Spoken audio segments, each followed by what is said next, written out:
শুভ সকাল বন্ধুরা। মোয়াটা খাবো বলে বার করেছি, আর ততক্ষণে আমার রকিও এসে হাজির। ওকেও এখন কিছু খেতে দিতে হবে, ওরও খিদে পেয়েছে। আর ওর খিদে পাওয়ার মানেই হচ্ছে দরজার সামনে এসে দাঁড়াবে, দুপা ভেতরে আর দুপা বাইরে। ও কখনো ভেতরে ঢুকে না, খালি দাঁড়িয়ে আমাদের মুখের দিকে তাকিয়ে এটাই বোঝানোর চেষ্টা করে যে হ্যাঁ আমি চলে এসেছি, আমার খিদে পেয়েছে, আমায় কিছু দাও।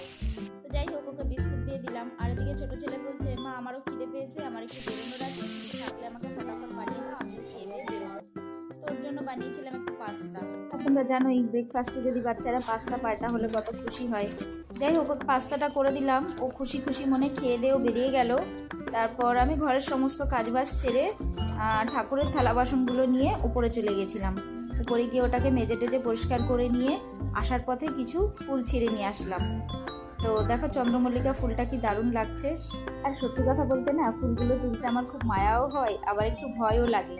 কেন কি গাছগুলোর যত্ন তো ওর বাবাই বেশি করে। এবার মাঝখান দিয়ে আমি যদি ফুলগুলো তুলে নিয়ে আসি, আমাকে কখনো না বকা দেয়।